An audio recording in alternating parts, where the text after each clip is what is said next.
Some people say Donald Trump actually planned his alleged assassination. Some are saying that it was carried out by a guy who is linked to the Democrats.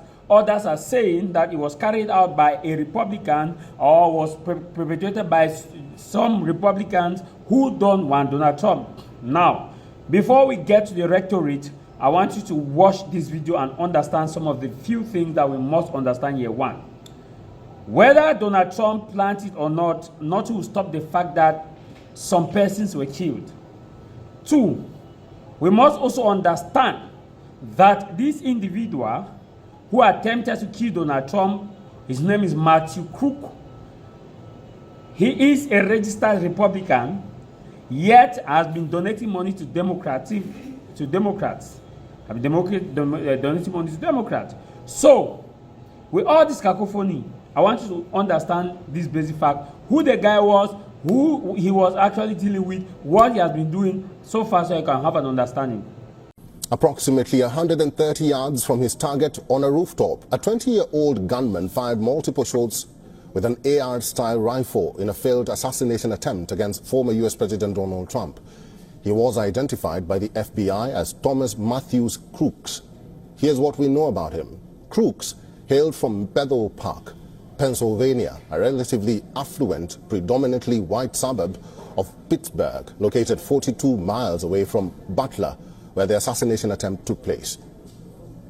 The county voter records listed Crooks as a registered Republican, but interestingly, at 17, Crooks made a contribution to Act Blue, a political action committee that raises money for Democratic candidates.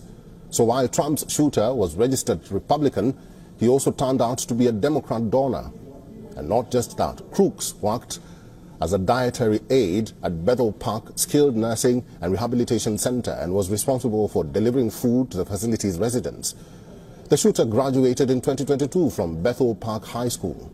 The ceremony posted online shows him with glasses in a black graduation gown and posing with a school official.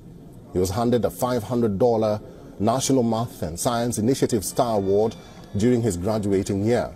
Crooks allegedly had a penchant for camo outfits and video games. His classmates identified him as a loner while delving into his past and his personality. Now, according to his half a dozen former classmates, Crooks was rejected from his high school's rifle club. He was told not to return due to, quote, what a bad shot he was. I didn't have any interaction with him, but he was like a kid that was always alone. He was always bullied every day. He was just an outcast. While he carried out one of the most high-profile shooting, Crooks wore a grey T-shirt with an American flag purchased from the popular YouTube firearms channel Demolition Ranch. Eyewitnesses spotted him moving across the roof before positioning himself to fire at Trump while he was speaking. Accounts from the rally suggest that multiple spectators saw a man bear crawling with a gun on a building outside the security perimeters, but they were ignored. Law enforcement and the Secret Service failed to heed the warnings. Within minutes, a burst of gunfire erupted towards presidential nominee Donald Trump before Crooks was neutralized by a counter-assault team. I was about 70 yards from the stage. It was shock and despair. You think it's a nightmare. Everything's going in slow motion. You hear the shots, and there were 13 of them. The chaos, the scrambling. It took about 2 minutes till we found out that he's going to be okay and that they had shot the shooter. So there was a huge relief there. Authorities say that the gunman acted alone and that they're still investigating the motive behind the attack. 2 explosive devices were recovered from Crooks' car and 1 from his home. In November, Crooks would have reached a political milestone by becoming eligible to vote in the presidential election for the first time.